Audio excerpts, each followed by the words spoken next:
अब ये जो हमने मेथड ये बनाई हैं, इसका हमारे पास एक ड्रॉबैक है। इसका ड्रॉबैक क्या है? ड्रॉबैक देख लेते हैं हम लोग।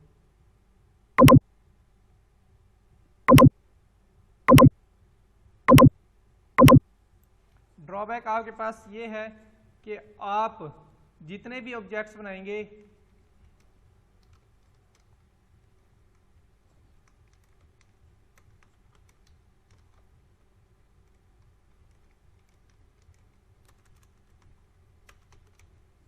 हमारे केस में क्या है, दो वेरिएबल्स हैं एक्स और वाई। तो हम जितने भी वेरिएबल्स बनाएंगे, जितने भी इसके अंदर हमारे पास वेरिएबल्स हैं, हमारे केस में सिर्फ एक्स वाई है, तो हम इन्हीं की बात करते हैं। आप जितने भी ऑब्जेक्ट्स बनाएंगे, यहाँ पर एक ऑब्जेक्ट बनाया हुआ है ना, आप जितने भी ऑब्जेक्ट्स बनाएंगे हर ऑब्जेक्ट के लिए क्या है, एक्स और वाई की वैल्यू जो है सेम रहेगी। एक्स और वाई की वैल्यू क्या है आपके पास, सेम रहेगी। ये इसका जो है हमारे पास एक ड्रॉबैक है। ये हमारे पास लिमिटेशन भी कह सकते हैं आप लोग, इसको जो है आप ड्रॉबैक भी कह सकते हैं।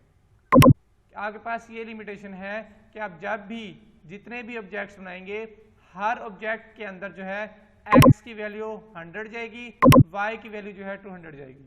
तो फिर इस चीज से बचने के लिए फिर आपके पास एक नया सोल्यूशन है जिसे हम कहते हैं पैरामीटराइज्ड मेथड। अब ये पैरामीटराइज्ड मेथड क्या होते हैं ये देख लेते हैं हम लोग पहले। ठीक है, ये समझ आ गई। इसको बल्कि प्रैक्टिकली चेक कर लेते हैं हम लोग। चलो एक और ऑब्जेक्ट बना लेते हैं हम लोग।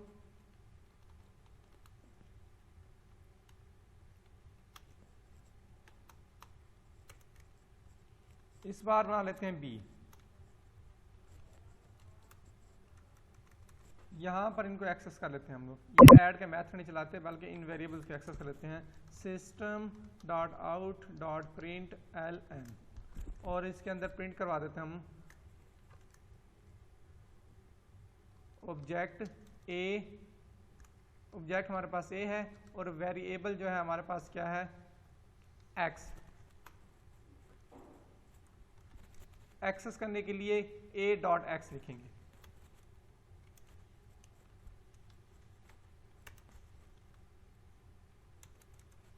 जी इसी तरह ए डॉट वाई को भी एक्सेस कर लेते हैं हम लोग, और यहां ले लेते हैं वेरिएबल वाई। ये हो गया। सेम यही काम जो है हम इसके लिए भी प्रिंट करवा लेते हैं। अब यहां पर हमारे पास ऑब्जेक्ट बी है, तो यहां ए की जगह लिख लेते हैं बी। एक्स वैसे आएगा, यहां पर बी डॉट एक्स, और यहां पर बी डॉट वाई, और यहां पर बी आ जाएगा आपके पास, और ये वाई। चलें जी चेक करते हैं एक्स और वाई की वैल्यूज को। जी देखें आपके पास, इनको स्पेस दें पहले। देखें वेरिएबल ऑब्जेक्ट आपने बनाया ए, ठीक है, इसके अंदर एक्स की जो वैल्यू है आपके पास ए डॉट एक्स वो 100 है, और वाई की जो वैल्यू है आपके पास ए डॉट वाई वो 200 है। सेम जब आपने दूसरा ऑब्जेक्ट बनाया बी, एक और ऑब्जेक्ट बनाया, उसके अंदर भी वही वैल्यूज हैं सेम सेम। तो ये हमारे पास क्या है, ये एक हमारे पास लिमिटेशन है कि हम जितने भी ऑब्जेक्ट्स बनाएंगे हर ऑब्जेक्ट के लिए एक्स और वाई की वैल्यू क्या है वो सेम होगी। तो ये हमारे पास एक लिमिटेशन है। इस लिमिटेशन को रिमूव करने के लिए हम लोग जाते हैं पैरामीटराइज्ड मेथड की तरफ। अब पैरामीटराइज्ड मेथड क्या होता है वो देख लेते हैं। इसको हम सारा हटा लेते हैं, इसको भी हटा लेते हैं।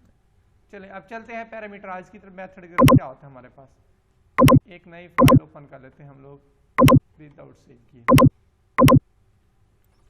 जी पैरामीटराइज्ड मेथड सेम वैसे ही हैं जैसे आप लोग जो है पैरामीटराइज्ड कंस्ट्रक्टर आपके वैसे ही हैं जैसे आपके पैरामीटराइज्ड मेथड है। Parameterised constructor same as parameterised method. ये क्या है आपके वैसे ही है जैसे पैरामीटराइज्ड मेथड होते हैं। सेम सही सिंटैक्स है आपका।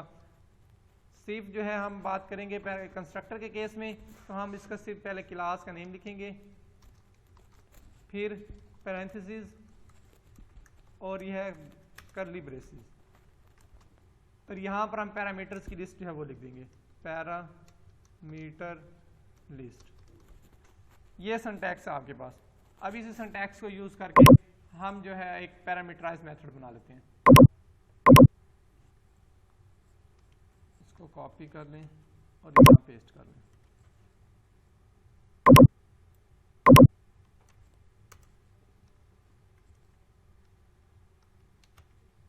जी, ये हमने एक क्लास नेम, ये हमारे पास जो है ये हमारे पास सिंटैक्स है।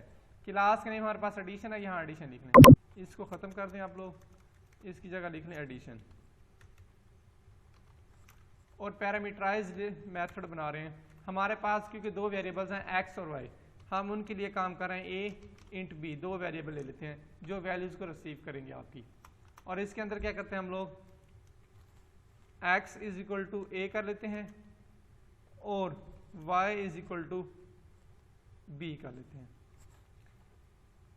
अब सेम यहां पर हमें जो है एक्सेस करने के लिए बनाना पड़ेगा addition d is equal to new addition.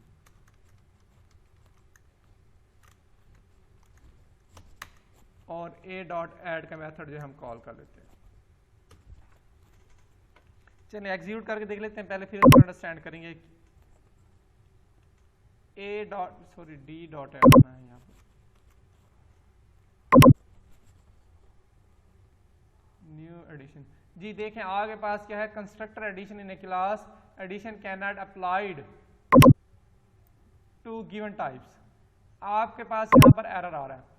Error आपके पास इसलिए आ रहा है कि देखिए मैं कहता है रिक्वायर्ड है आपके पास इंट दो पैरामीटर्स उसे चाहिए, दो आर्गुमेंट्स उसे चाहिए, दोनों इंट टाइप के चाहिए, वो पास करेंगे तो आपका ये जो है परफॉर्म होगा। और यहाँ रीजन भी बता रहा है, actual and formal arguments list differs in length. ये अब हमने थोड़ी बहुत पहले बात की थी, ये आपके कहलाते हैं फॉर्मल पैरामीटर्स, फॉर्मल पैरामीटर्स। और इसके अंदर जो आप लोग लिखेंगे वो आपके कहलाते हैं एक्चुअल पैरामीटर्स। अब देखिए यहां पर वो एरर दे रहा है कि एक्चुअल पैरामीटर्स और फॉर्मल आर्गुमेंट्स या पैरामीटर्स जो हैं आपके, वो उनकी तादाद जो है वो बराबर नहीं है लेंथ। यहां हमने यहां पर दो को रिसीव करेगा ये, यहां पर हम कुछ भी पास नहीं कर रहे, तो लेंथ हमारी इक्वल नहीं हुई, इसलिए आपके पास एरर आ रहा है। और ये भी बता रहा है आपको नो आर्गुमेंट फाउंड, कोई भी आर्गुमेंट फाउंड नहीं हो रहा। तो यहां आप दो आर्गुमेंट पास कर दें। x में हम कर लेते हैं 500 और y में हम कर लेते हैं 1000। चलें अब इसको चेक करते हैं, आप क्या कहते हैं। देखिए अब आपका जो है एरर नहीं आया। अब सम इज 1500, इसका मतलब ये है ये जो वैल्यूज आप लिखेंगे ये ऑटोमेटिकली जाएंगी यहाँ पर। अब किस तरह जाती है वो देख लेते हैं हम लोग। कॉपी कर लें इसको आप लोग, दोबारा पेंट में जाते हैं, यहाँ पर इसको एक्सप्लेन कर लेते हैं हम लोग।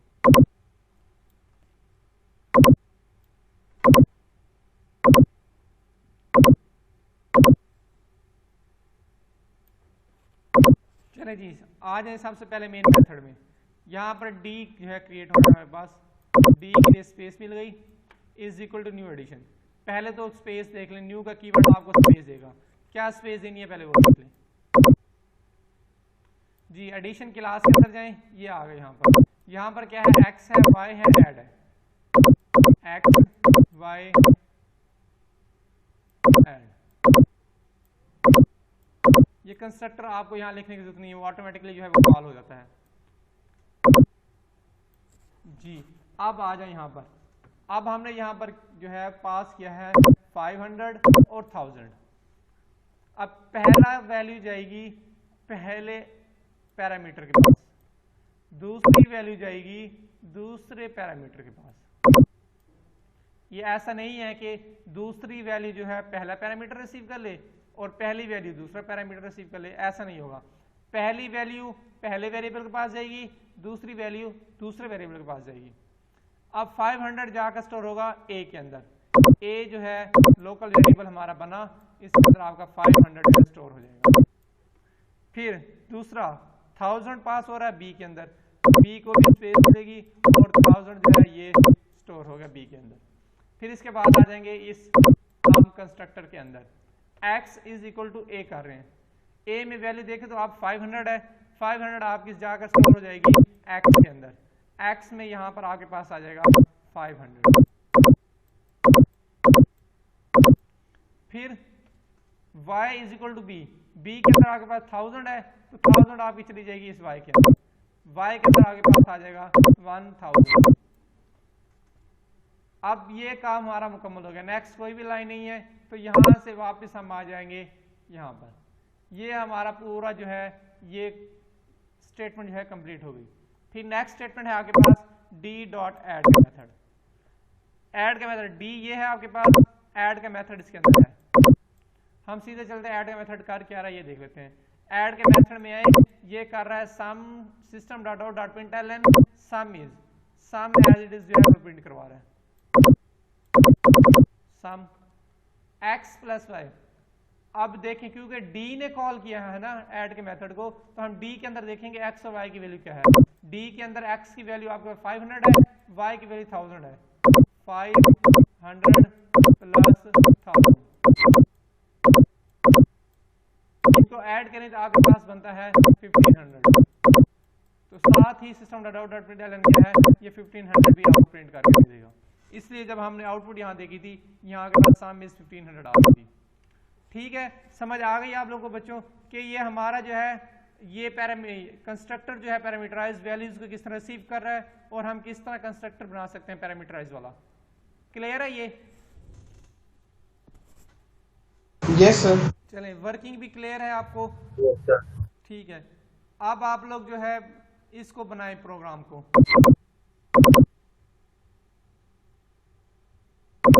और दूसरा अब जो है अगर आप चाहते हैं बेशक ये वैल्यूज को देखना, वैल्यूज देखने बेशक यहां पर वही सेम काम कर लें, सिस्टम यहां से कॉपी कर लेते हैं, सिस्टम डॉट आउट डॉट इसके अंदर प्रिंट करवा लें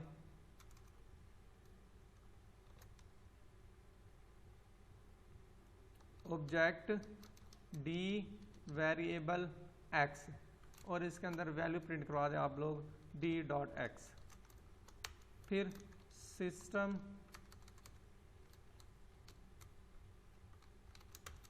और इसके अंदर जो है ऑब्जेक्ट हमारे पास d है, वेरिएबल हमारे पास दूसरा y आएगा, तो यहाँ एक्सेस करने के लिए हम लेते हैं d डॉट वाई। जी ये एक जो है ना हमने ऑब्जेक्ट d के लिए दोनों वेरिएबल्स की वैल्यू को डिस्प्ले कर लिया। सेम इसी तरह एक और बना लेते हैं हम लोग, जो ड्रॉबैक हमारे मिल रहा था प्रीवियस में, चेक करते हैं वो ड्रॉबैक दूर होता है या नहीं होता हमारे पास। जी इसको कर लेते हैं आप लोग c और यहाँ लिख दें c, यहाँ भी c और इन दोनों को भी चेंज कर लें। चलें अब चेक करते हैं कि हमारे पास c के लिए x और y की वैल्यू चेंज आती है नहीं आती, d के लिए चेंज आती है नहीं आती। 10 वाओ 20 कर देते हैं यहाँ। चलें जी एग्जीक्यूट करते हैं। जी देखें ऑब्जेक्ट डी वेरिएबल एक्स उसमें 500 जा रहा, आपने 500 पास किया था। ऑब्जेक्ट डी वेरिएबल वाई 1000 पास किया था, 1000 आ गया। सेम इस तरह फिर ऑब्जेक्ट आपने सी बनाया था, यहाँ पर ऑब्जेक्ट सी वेरिएबल एक्स और वैल्यू 10 है, देखें यहाँ पर 10 पास किया था, आपके पास एक्स में 10 आ रहा है।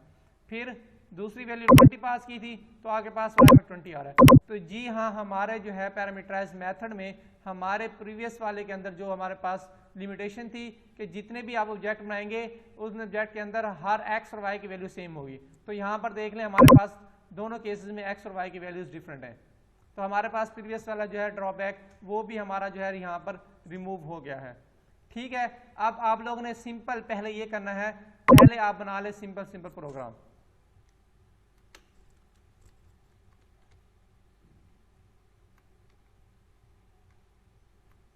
पहले सिंपल ये प्रोग्राम बना लें, उसके बाद फिर आप जो है थोड़ा दो ऑब्जेक्ट्स बनाकर चेक कर लीजिए। पहले ये सिंपल बनाएं, जल्दी करें।